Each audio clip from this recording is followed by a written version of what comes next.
After more than a decade of working as a documentary cinematographer, one thing I've realized about this business is that the real secret to making world-class films is collaboration. Don't get me wrong, a single motivated and creative person can achieve amazing things these days, it's true. But a team of like-minded people working together, that's when you start to get magic. But just having more people around doesn't guarantee a good shoot, because if a team isn't working together properly, having more bodies on set can actually be a bad thing. And because right now I'm in the middle of a 6-week shoot with a crew that's working incredibly well together, I thought this would be a perfect opportunity to go over the gear that's really helped our ability to work as a team. Because at the end of the day, high-level filmmaking is a team sport, and when you give a team the right tools, the end results are so much better than what one person alone could ever do.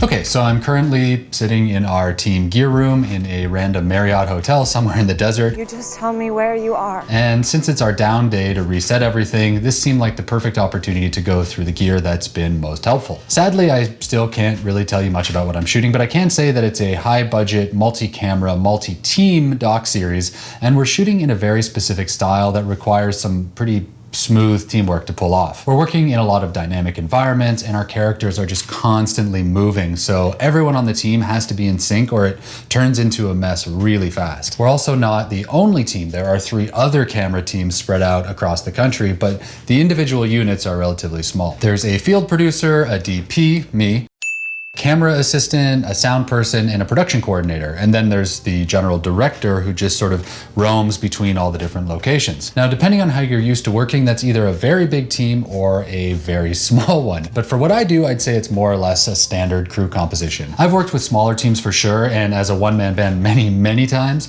but in my experience, this is around the smallest crew size you can work with if you want really premium results. Okay, having a PA is sometimes a bit of a luxury in the doc world, and I probably could have managed the audio by myself if there was a gun to my head, but it would have made everything much harder, and I'm extremely glad those 2 people are here. Either way, when you start shooting in teams around this size, that's when you start to see the results really pick up. I'm not saying a solo filmmaker couldn't make something that's really good, or even just as good as what we're doing now if you gave him enough time and a ton of patience, but when you're being paid to go out and produce a full-on TV series within a limited time frame, you can't really afford to work like that. You're kind of expected to be able to reliably bring back high quality stuff every single day, and you can't afford to have things go badly at this level, or at least not with any regularity if you want to keep working. Because if we don't do this right, we just can't come back and try again like you could with a personal project. The post-production team is already cranking up and there's 4 editors starting already, and we can't just stop everything to work at a more leisurely pace. So by spreading out the workload to a bunch of specialists, we increase both the quality of the work and the speed we can work at.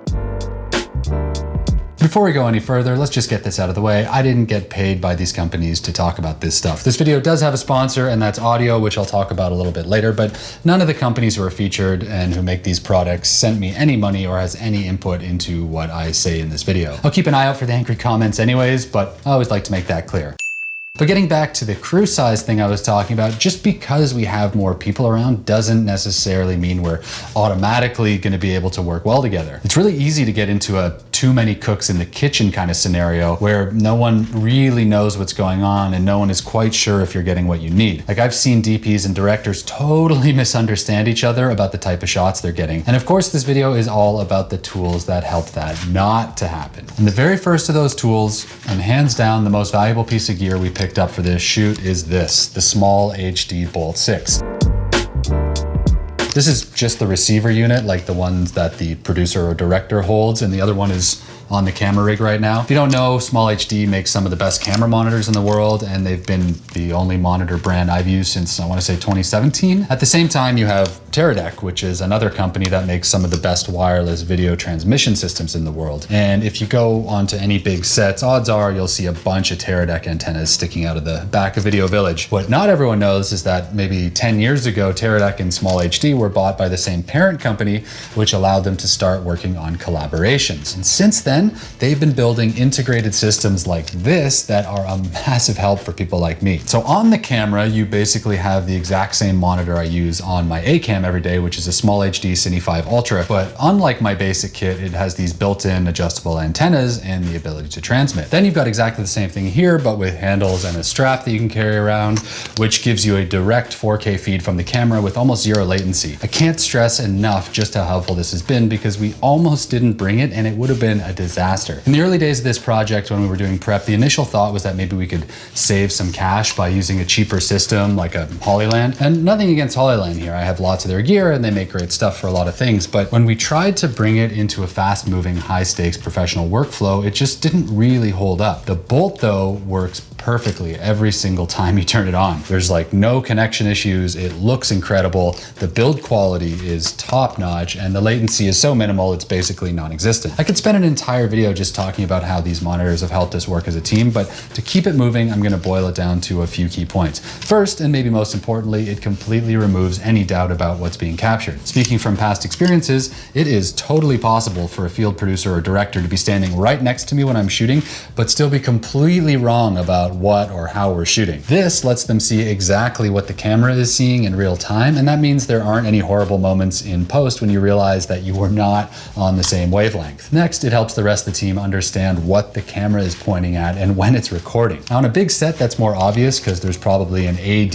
who's screaming at a bunch of people and letting you know, but docs are more fluid and you aren't usually calling action before every take, not even close. By being able to monitor remotely, it means the rest of the team is always aware what's in frame and they can stay out of the shot. I know it might sound silly, but when you have 5 crew members and 3 subjects crammed into one tiny kitchen, knowing when you need to get out of the way is kind of a superpower. And then thirdly, it helps me as a DP to just not miss shots because the producer is watching and they're able to remind me if I forgot a wide or maybe an insert, and that's really helpful. Like we've been saying, filmmaking is a team sport, and it's not about my ego as a DP to be so good that I never miss a single thing, though that is kind of the goal. No, but it's about getting what we need as a group. I didn't even go into how amazing this monitor is to look at in general, but I feel like with small HD stuff, you already know it's gonna be top quality. And about the only negative thing I can say about it is that it gets really hot after a few hours, which doesn't really matter. It's supposed to do that, but it's kind of alarming when this thing gets almost as hot as a cup of coffee sometimes. It's also very much not a cheap system to buy into, but I've legitimately never used anything better. The point of this video isn't just about specific products though, so if you find another way to remotely monitor footage that works for your budget and your story, then don't feel like you need to go for top shelf stuff like this right away. It's also one of the pieces of gear that's easiest to rent to big productions because most directors will say yes to a monitor if given the option, and you can charge quite a bit for them. Like according to the rental house invoices I looked at, a 7-week shoot like this, you can charge almost $3,000 just for these. So if you're working a lot, it wouldn't take a long time to start turning a profit. Okay, the next thing that we've been noticing on this shoot is that we're constantly needing to keep the crew split up in different rooms, which creates a bunch of communication issues. Like we're shooting 360-degree verite coverage, so we can't just have the AC and sound person hanging out in the same space as our main characters because then we'd be constantly having to check our backgrounds. But at the same time, I need to be able to talk to them in case I have to call for new batteries or a lens swap, or I don't know, maybe I'm noticing a lav pack sticking out of someone's shirt or something and I need them to come in and fix it. So what to do apart from just yelling, which would almost certainly ruin the scene? Well, the answer for this shoot anyways is something brand new in my kit, and that is these wireless intercom style radios. Now, radios aren't anything new for me, and I own a bunch of burly Motorola field radios that I've had for years, but these are a little different though, because unlike a normal radio, you don't have to push anything to transmit if this mic arm is down. You just talk and it will transmit to everyone with a receiver. If you don't want to transmit, you just flip the thing up and a little voice in your ear lets you know it's muted. You can still hear other people with it muted, so it's really just to stop other people from listening to you mouth breathe while you work. But just this small difference makes using a radio way more convenient in this sort of environment. The first reason should be kind of obvious. You don't need to use your hands very often, because as the DP, I'm holding the camera most of the time and I don't want to have to stop shooting because I need the AC to bring a new battery. Or let's say maybe we're in the middle of a scene and I noticed the PA through a window hanging out or something. You don't want to have to stop everything when you can just tell them to move over an open channel and then keep going. Now, there's a time and place for both kinds of radios, and I wouldn't want to take these into a remote or even remotely rough environment. Also, because they're always on, the batteries die way faster than traditional radios, so these wouldn't be good for shoots where you don't have access to power. But in most urban environments, like where we're working now, that's not really a factor, and I've been incredibly happy to have these on multiple occasions now. Like a few weeks ago, we got surprise news that our main character was going to a dance competition, and so we needed to quickly pivot to multicam shooting in this massive convention center. And if we didn't have these going, we'd never have been able to coordinate it at all. These particular ones are the Wayro radios by Came TV, but there are lots of options out there for radios like this. And to be 100% honest, I really just have these Came TV ones because they sent them to me right before the shoot started. I didn't really even expect to use them all that much, so it was just very lucky timing, but I'm not pushing you to get these ones specifically. There are other options at different price points, and I don't have enough experience with these quite yet to compare them to other products out there. I do know that these sit a little bit closer to the entry or budget side of things at around $100 a headset. It's a really good deal, but it's not exactly premium build quality. Sure, if you spent more, you'd get something more comfortable with better range or whatever, but I haven't had any issues using these in some pretty hectic environments, and they're more than enough for what we need at a really great price. Very helpful, and it's really cool that we're getting to a time in filmmaking gear where products like this are just accessible to normal people. And speaking of helpful, this is the perfect time to talk about the sponsor of today's video, audio. Because the truth is that even though teamwork is incredibly important on set, running this YouTube channel is actually probably the most collaborative thing I do. And every single video needs music. Like my editor actually lives in Spain, but with audio, we're able to share playlists back and forth, and that saved us so much time over the years. But it really doesn't matter if you're working with a team or if you're making your own stuff, because in the modern internet environment, pretty much anyone publishing video content needs music they can use without getting sued. And that's exactly what audio gets you at the most competitive price out there. Now, there's a bunch of reasons why I've been working exclusively with audio for the last few years, like their AI song matching tools, and then the link match feature that finds you copyright-free music based on YouTube and Spotify links. That's really, really cool. I use both of those things all the time. But apart from that, it really comes down to the value, because as viewers of this channel, you can get a 1-year pro plan membership for 70% off by using the code Luke70. That brings the total price down from $200 to just $59, which is about a quarter of what the other services normally cost. So use the link in the description or head to audio.com/LukeForsyth, that's audio with 2 eyes, and use the code Luke70 to save 70%. All right, back to the video.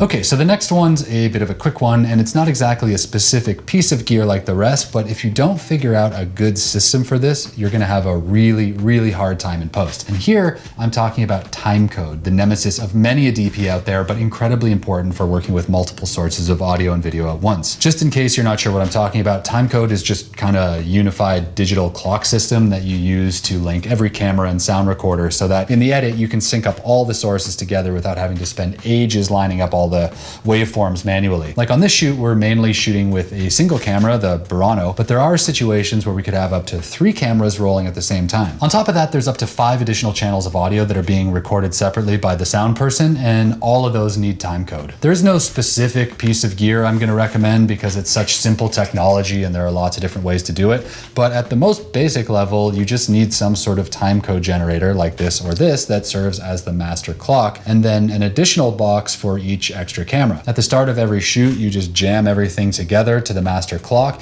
either through a timecode import on your camera, or if it doesn't have a dedicated timecode port, you can use the mic jack to send an audio version of timecode. Look on YouTube, there's tons of tutorials about how to do this. Then in post, when you dump all the different cameras and audio sources onto a timeline, the program sees that they're all running on the same clock and you can sync them up really fast. In theory anyways, because if you've ever had timecode go wrong, you know how maddening it can be to try and line it all up manually. But that's all the more reason to learn to manage timecode the right way, because as soon as you need it but don't have it, you're gonna be really, really sad. At the start, timecode can feel confusing or very technically complex, but I promise it's not. It's just a clock that you plug in. But it's one of those things that you absolutely need to learn if you want to shoot anything more complex than a 1-camera project, so it's worth getting in early. Personally, I own a couple of these Tentacle brand timecode boxes, but there are lots of others. Professional audio people sometimes tend to prefer models like these with changeable batteries. They don't have to wait to use the thing while it recharges, so that could be something to keep in mind. But learn timecode early and you'll never have to think about it again, and your editors will love you for it. On the flip side, nothing will make your editors angrier than having to start an edit by manually syncing up a bunch of sources, so just save yourself the time and effort, stay in everyone's good books. All right, so I'm gonna change gears here and talk about something that's not really all that normal as a piece of filmmaking gear, but that we've been really loving as a team. Now, one of the hardest things about doc shooting is that a lot of the time, once the cameras start rolling, things get moving so fast that no one has time to stop and look at footage to make sure that the whole team understands or is on the same page about where things are standing. Like, even being there live when something is captured is a very different experience to seeing how that footage plays on a screen later. And I've totally experienced something feeling cringy in the moment, but reading very differently later when you play it back. Kind of like how short people with huge heads look great on camera. What you experienced in the moment isn't necessarily how it will all translate when you watch it back. So on this one, we decided to do things a little differently and brought this. It's a super high quality projector so that we can get together for an hour a day on our day off and watch dailies as a team. This one is the Vision Master Pro 2 from a company called Valerion, and realistically this is a bit of a chunky boy, but that's because it's got multiple roles to play on this production, so it's not really about this particular brand by any means. Originally I got this one because I wanted to shoot a poor man's process driving scene and only realized afterwards how useful it would be for watching footage. In case that didn't make any sense, poor man's process is just jargon for faking a driving scene by projecting footage of a moving road behind someone in a car so it looks like they're driving even though the car isn't moving. Also, YouTube it or Google it if you want to see more. But to do it believably, you need a pretty punchy projector, and that's why I got that massive unit. This is a video about teamwork, not faking car scenes, and we've actually found that we're using it much more in that capacity than anything else. Basically, we string up a big piece of diffusion on the wall here, and then we shoot the projector into that, and then the DIT connects his laptop to it, and then the whole team can sit in here and we can see the best of what we got that week. Now, to be really honest, this Valerion isn't ideal for this kind of run and gun filmmaking environment. It's very heavy. We've had quite a few Wi-Fi issues trying to keep it connected as we move around. So if I hadn't wanted something extremely powerful for those driving shots, I would have definitely gone for something else. Not saying it's a bad projector, actually quite the opposite. And in your house, you'd probably be very happy with it. But for a doc team on the move, there are much lighter solutions. So realistically, most people should go with something different. Still, I'm very glad it's here because it's made it much easier to watch footage together, and that's helped all of us see where the story is going while opening it up to everyone to throw in their own ideas. Yeah, a laptop screen works and has more contrast and whatever, but at the end of a long day, the last thing you want to do is watch footage in front of your computer alone. Teamwork makes the dream work, as they say, and after this, I'm a big fan of projectors. Just maybe a lighter and less high maintenance one next time. And then last is the unsung hero of every collaborative shoot, and this one is all about sharing. Let me give you a real example from what we're doing right now. The way this project is set up, there are 4 camera teams spread around the country, like I said, and the director, the main guy, is moving between all of them. That means the individual teams have a lot of freedom in the field, which is amazing, but it also adds risk that what we're capturing doesn't exactly line up with what the director was thinking. There's also a risk that even though I made a style guide for all the other DPs to follow, that not everyone is on the same page and maybe one of the units is shooting things a little differently than the rest. And since we want the whole show to look cohesive, that's not a great thing. The answer is to be sharing dailies with the director so that he can keep tabs on what everyone is shooting and make sure that it's all going to fit together in the end. And hands down, the industry standard way of doing this is with frame.io. There's nothing crazy going on with Frame, and I'm not sharing affiliate links or anything like that, but it's just a really great way to share video files with a group of people and then leave time-coded notes. I'm not sure why Frame.io is the one that the industry settled on or why there aren't a bunch of other programs that work just as well, but there aren't really. For whatever reason, probably because they've only focused on this one thing for many years, but this is the only one that people use at a professional level. That I've noticed anyways. Maybe there's another one out there that I've never heard of that costs 15 times as much and only connects to Avid or something, so let me know in the comments if I'm wrong on that, but from what I've seen, the industry mainly uses Frame.io to share. It's really pretty simple. A team or editor exports a bunch of clips or a rough cut, they upload it to Frame, and then they share a link. Then everyone else on the team can watch it and make notes if they want, and that's it. Again, it's so simple. I don't know why Frame.io is the best, but it just is. Even when you compare it to much bigger products like Dropbox or something that's on the surface offering a very similar package, it's somehow much worse, and frame.io is just better to use. It's simple, but it just works. And the more you can get everyone watching footage and commenting on it, the easier it is to get everyone clear on what the final vision is. You can also use it to get feedback from clients on smaller projects, so it's also very useful for little teams as well, and really just anyone who needs other people to weigh in on something. So there we go, 5 pieces of gear we brought on this shoot that are making collaborative filmmaking much easier. And since almost all high-level filmmaking revolves around teamwork, this is the kind of gear that can make a really big difference in that situation. You shouldn't feel the pressure to rush out and buy all this stuff right now, but as your projects get more and more complicated, you can start bringing in specialists, or as you get hired onto bigger and bigger crews, these are investments definitely worth keeping on your radar. There'll be links for everything below, and happy shooting. See ya.